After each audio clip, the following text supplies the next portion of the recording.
नमस्कार साथियों, अर्धवार्षिक मूल्यांकन 2024 के हल प्रश्न पत्रों की कड़ी में आज देख लेते हैं वर्ग 8 के विज्ञान विषय का प्रश्न पत्र। वर्ग 8 के विज्ञान विषय में आज पहला प्रश्न है, खाली स्थानों को भरिए। खाली स्थानों को भरिए यह प्रश्न है और इसमें प्रत्येक प्रश्न 2 अंकों के लिए है।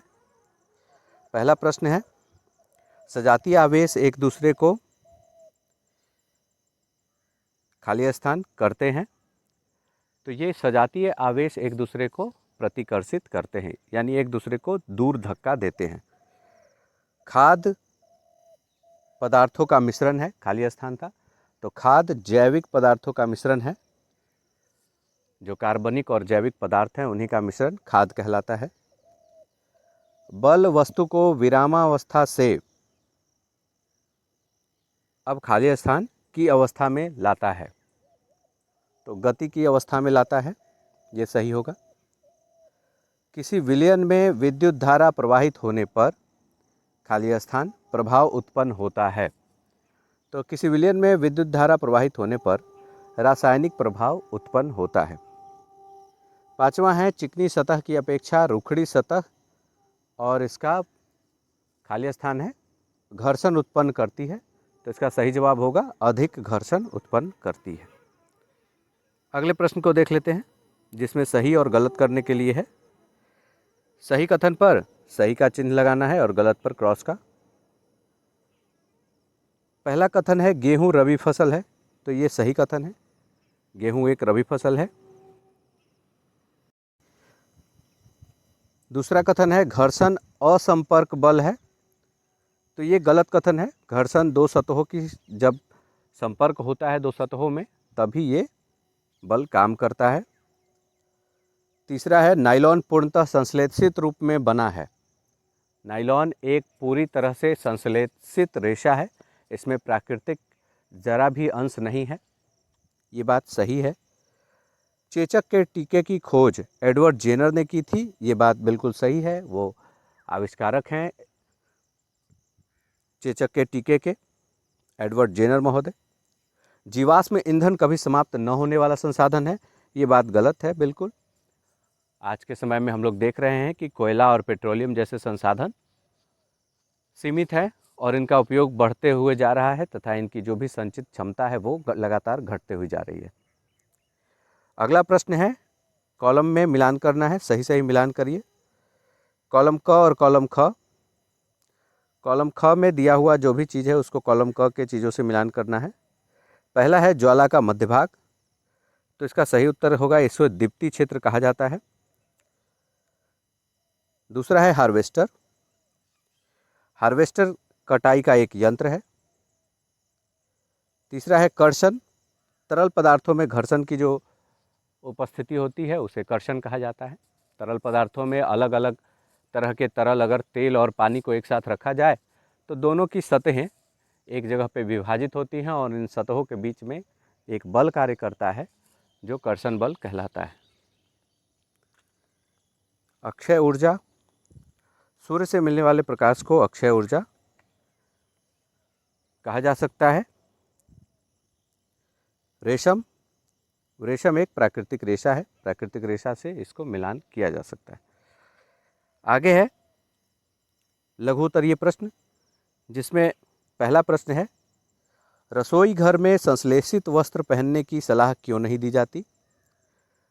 इसका उत्तर इस प्रकार से है, रसोई घर में संश्लेषित वस्त्र पहनने की सलाह नहीं दी जाती क्योंकि संश्लेषित धागों से बने वस्त्रों में यदि आग पकड़ लेती है तो कपड़ा पिघल जाता है और पहनने वाले व्यक्ति के शरीर से ही चिपक जाता है। यही वो कारण है जो इस प्रकार के कपड़े पहनकर रसोई घर में कार्य करने की सलाह नहीं दी जाती, क्योंकि रसोई घर में अवश्य ही चूल्हा जलता है, वहाँ पे आग है और ये कपड़े काफ़ी ज्वलनशील होते हैं, पहनने वाले के शरीर से चिपकने वाले होते हैं, ऐसे में आग लगने पर खतरा अधिक होता है। इसके अथवा में जो प्रश्न है उसको देख लेते हैं। संपर्क बल एवं असंपर्क बल के दो प्रकारों को स्पष्ट करना है।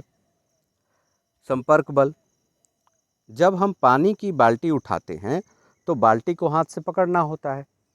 इसी प्रकार पुस्तक और मेज के बीच लगने वाला घर्षण बल भी एक संपर्क बल का उदाहरण है।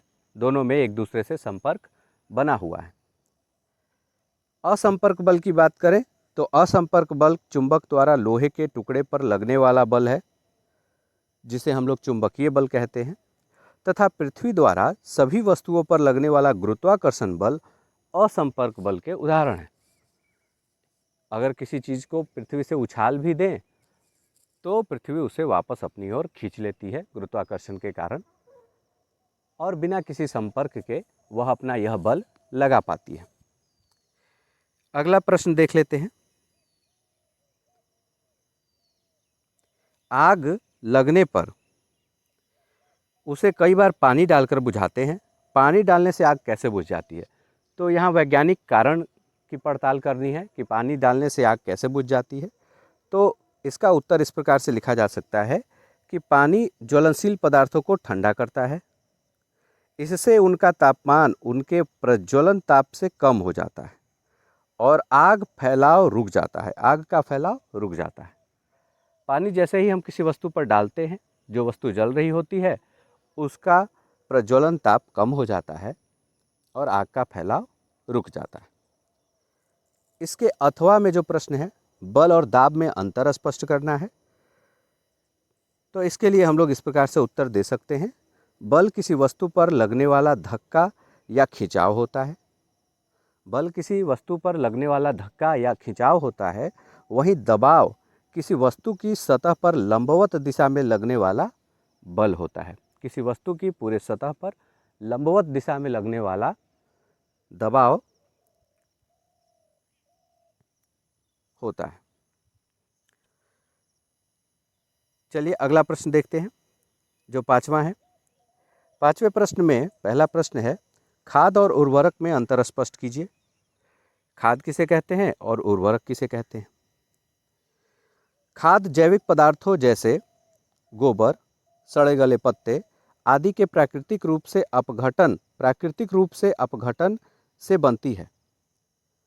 खाद हमेशा कार्बनिक पदार्थों के प्राकृतिक रूप से अपघटन से तैयार होती है, अपने आप स्वतः जो सड़ गल के तैयार होती है। जबकि उर्वरक रासायनिक पदार्थ होते हैं और ये ज़्यादातर कारखानों में बनाए जाते हैं। खाद से मिट्टी की संरचना में सुधार होता है, वहीं उर्वरक से मिट्टी के खाद्य जाल में कोई खास फायदा नहीं होता, वह केवल पौधों के पोषण के लिए होता है। इस प्रकार से हम लोग खाद और उर्वरक में अंतर स्पष्ट कर सकते हैं। अथवा में एक प्रश्न है, नाइट्रोजन चक्र कैसे संचालित होता है? नाइट्रोजन चक्र के बात सीमित शब्दों में इस प्रकार लिखी जा सकती है। नाइट्रोजन चक्र के विभिन्न चरण ज़्यादातर सूक्ष्म जीवों द्वारा संचालित होते हैं। नाइट्रोजन चक्र के विभिन्न चरण ज़्यादातर सूक्ष्म जीवों द्वारा संचालित होते हैं। अधिकांश पौधे मिट्टी और पानी से नाइट्रोजन प्राप्त करते हैं और बढ़ते हैं। अधिकांश पौधे मिट्टी और पानी से नाइट्रोजन प्राप्त करते हैं और बढ़ते हैं। जानवर उन पौधों को खाकर नाइट्रोजन प्राप्त कर लेते हैं। अब ये पौधों से निकलकर नाइट्रोजन जानवरों के पास पहुंच गया। जब जानवर और पेड़ पौधे मर जाते हैं तो सड़ने की प्रक्रिया में नाइट्रोजन वापस मिट्टी और पानी में मिल जाती है।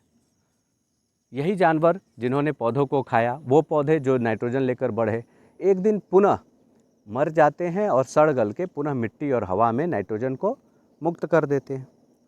और इसी प्रकार यह नाइट्रोजन का चक्र पूरा हो जाता है।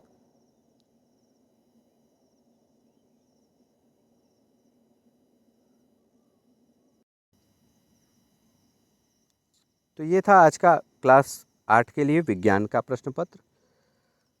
बाकी सभी कक्षाओं के अन्य प्रश्न पत्रों के लिए मेरे इस YouTube चैनल टीचर्स टॉकीज पे आप लॉगिन कर सकते हैं। ऐसे ही जो शिक्षकों से जुड़े हुए कंटेंट हैं वो सब मेरे इस चैनल पर टेलीकास्ट होते हैं। आप इसे सब्सक्राइब करें और इसके सभी कंटेंट का लाभ उठाएं। धन्यवाद।